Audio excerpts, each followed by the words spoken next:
Hi, you are watching Revenge of Reddit. I abandoned my husband and went with my lover.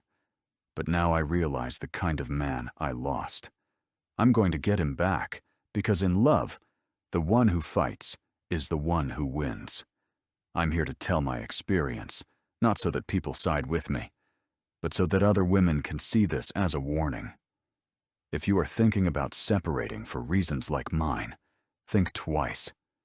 Because sometimes, what we believe to be a lack of love is, in reality, something we simply didn't know how to value. I was married to Martine for 4 years. We have a daughter who is now 8. And if you ask me, I cannot say he was a bad husband.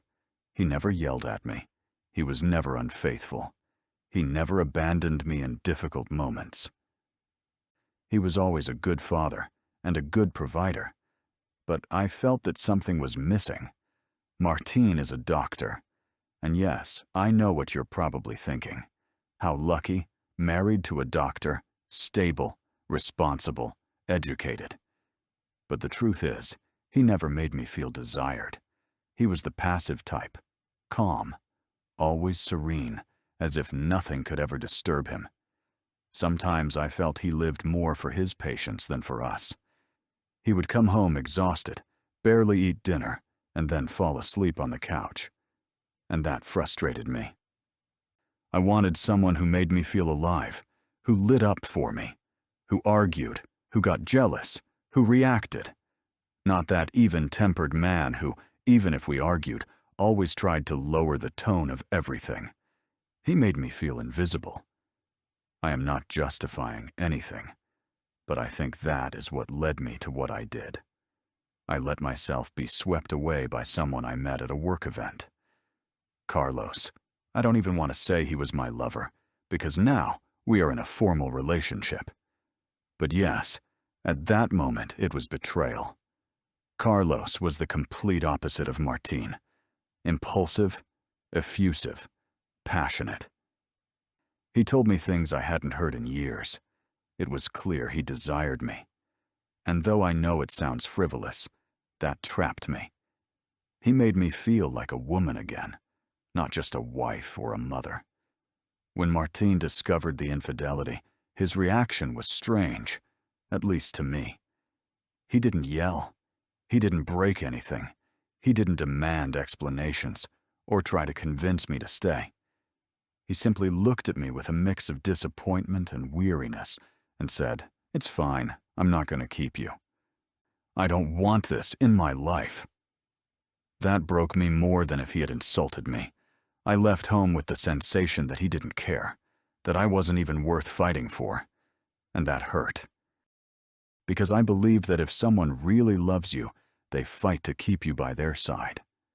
Martine didn't, and for me, that was the final proof that his love was lukewarm, without strength. With Carlos, everything was different. He wanted to be with me. He sought me out. He talked to me all day, sometimes even too much. But he was intense, and that was what I thought I needed. The divorce was amicable, all things considered. Martine didn't put up obstacles. We agreed on shared custody, which relieved me in part because it reduced child support. And I won't lie, Carlos doesn't earn anywhere near what Martin earns, so that difference was noticeable. But well, you can't have everything. My daughter goes with her father a few days a week, and on alternating weekends. Martine continues being a very present and careful father. Sometimes I even feel he does it better than I do. Not because I lack love, but because he has a calmness and patience that I never had. Carlos. Well, I don't want to speak badly of him. He's a bit foolish sometimes, I admit it. He says silly things and repeats whatever he sees in videos without thinking. But he is affectionate. He always wants to be close to me, and even though his absurd comments drive me crazy, he never lets me feel alone. Carlos feels like a roller coaster. Martine was stability. And at that moment, I thought I wanted excitement, not routine. But now I don't know. Maybe I confused calmness with coldness and intensity with love. This story is not to make myself out to be the victim. I just want you to understand why I made the decisions I made. That sometimes we think what we lack is fire, but in reality, what we need is someone who doesn't go up in flames at the first argument. And this story, I'm telling you, has a breaking point. A concrete situation that made everything I thought about Martine change suddenly. It was on our daughter's 8th birthday, and something happened that made me see him with new eyes. As if for the first time, I realized who that passive man I thought I knew really was. As I said, our daughter's 8th birthday party was the turning point. I didn't know it at the time, but that day, something in me changed. Something I honestly didn't expect. We organized it at a place with a pool, nothing ostentatious but nice. We wanted the kids to have fun, and for there to be space for adults too. Martine, of course, was invited.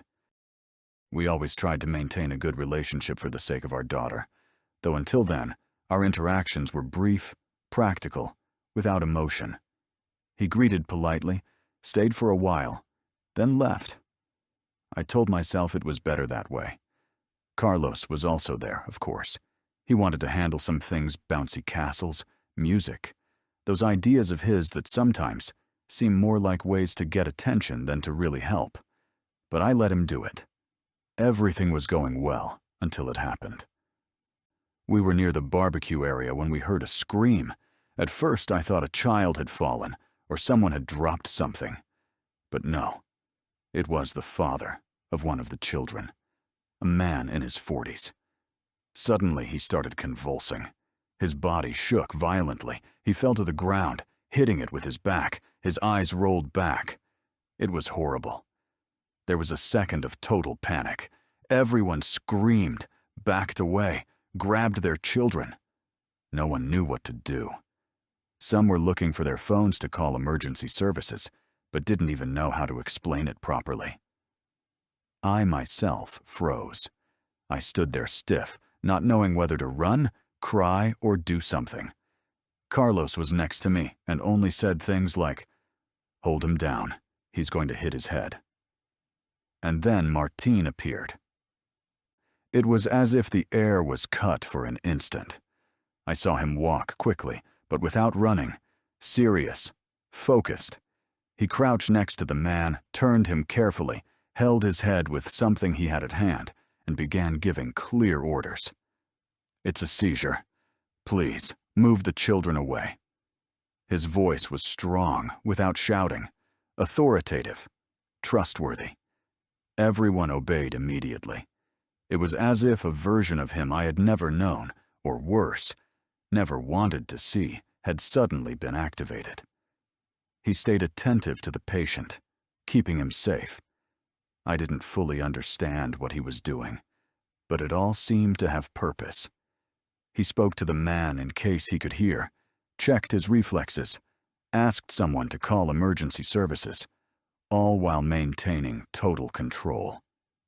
And in the middle of that scene, as always, Carlos opened his mouth. Shouldn't you put something in his mouth? I saw in a video. Martine didn't even look at him at first. He just clenched his jaw and, without losing his authoritative tone, said, "Step back and don't get in the way." Then he glanced at him. And that look was cold, not violent, but condescending, as if he were seeing him for what he was, a child disguised as an adult. Carlos fell silent instantly. He stepped back, standing there awkwardly, mouth half open. Nobody paid him attention. At that moment, everyone trusted Martine, and I couldn't stop watching him. I watched how Martine organized everything, how he asked a mom to calm the children, how he stayed with the patient until the paramedics arrived, how he explained what had happened with precision without showing off. And then, when everything calmed down, he washed his hands, wiped the sweat from his forehead, and simply went back to our daughter as if nothing had happened. He reassured her and calmly explained what had occurred. But for me, it was so much more. It was everything. I stayed there, silent, watching him talk to her, How he tickled her to make her laugh, how he brushed her hair back behind her ear, how he smiled with that same calm I had so stupidly confused with weakness. And something inside me clicked. I remembered how it was in the beginning, when we were dating and I felt safe by his side, when everything was new and his way of being seemed admirable, not boring, when his patience made me feel at peace, not frustrated. And I understood that he had never changed. I did. I changed the way I looked at him. I asked myself why I had never seen him act like this before, why at home he didn't seem so secure, so firm, so manly. But the truth is, he probably did. It was just that I didn't value it. I was too busy looking for a passionate man to appreciate a steadfast one. And suddenly, Carlos became unbearable to me. He started talking again, saying nonsense about how he would have done this or that, how Martine was lucky it hadn't been something worse. And I looked at him with a mix of shame and regret. That day was the beginning of something I don't dare to name yet.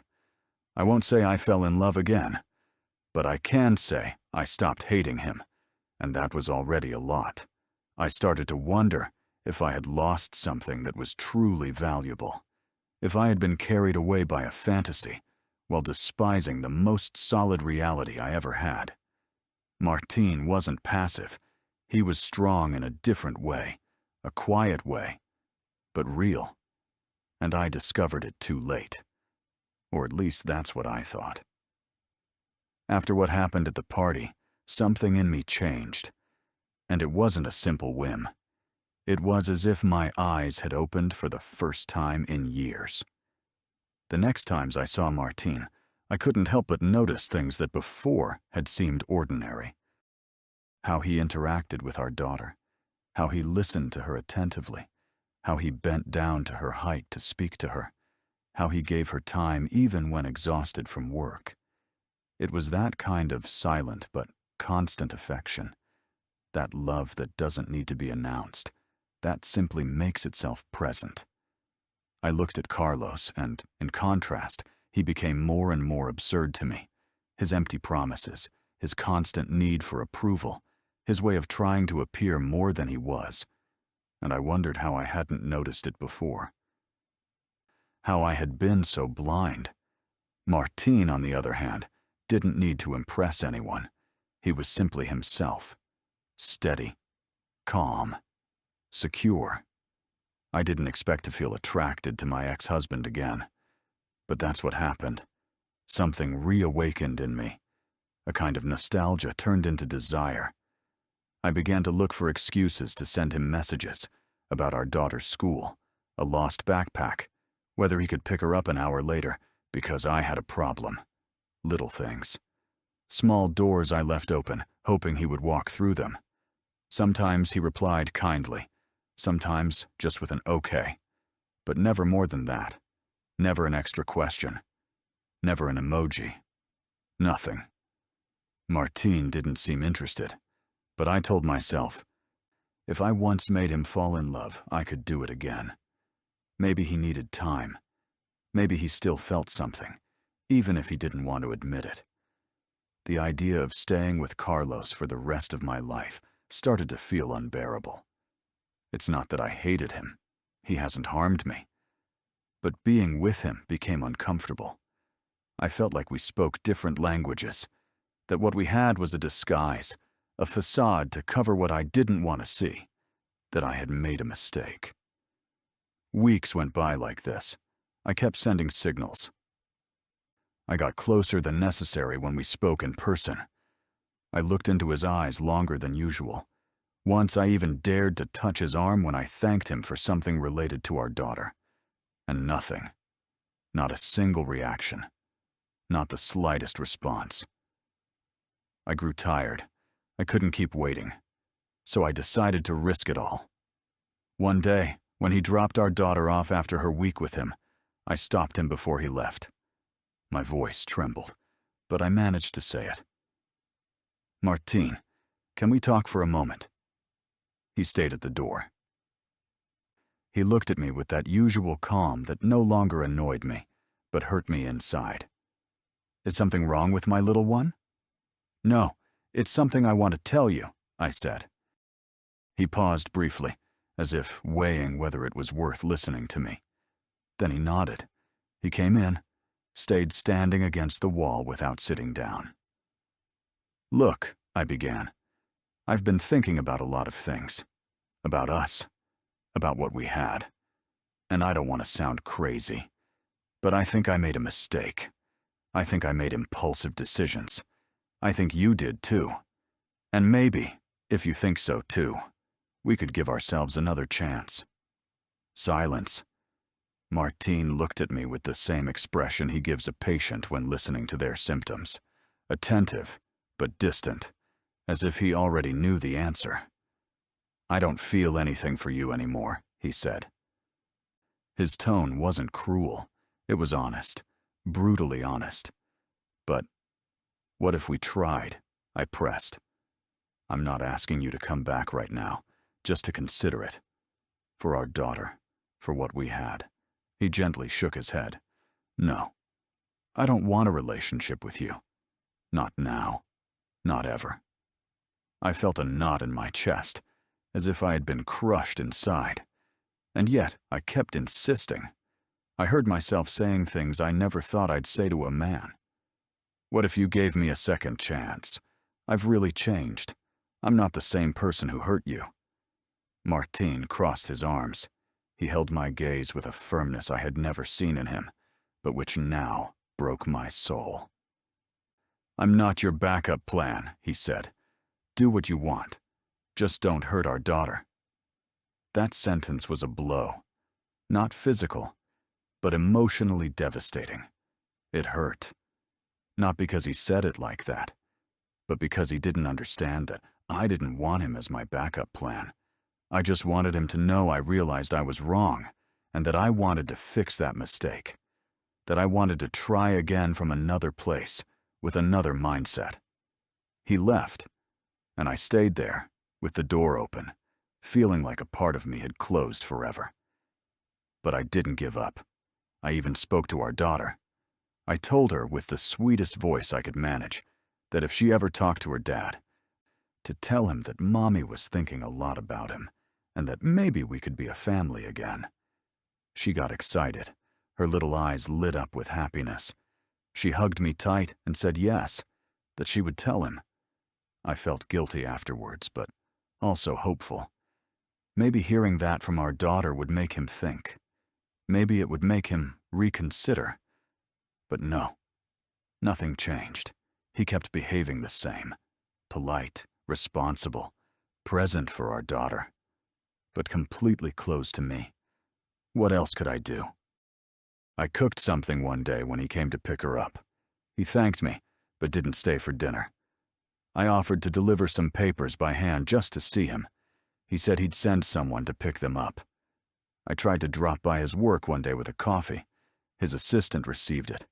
I thought it would be easier. I thought the love that once united us, the daughter we created together, everything we lived, would weigh more than a mistake. But no. Martine closed that door.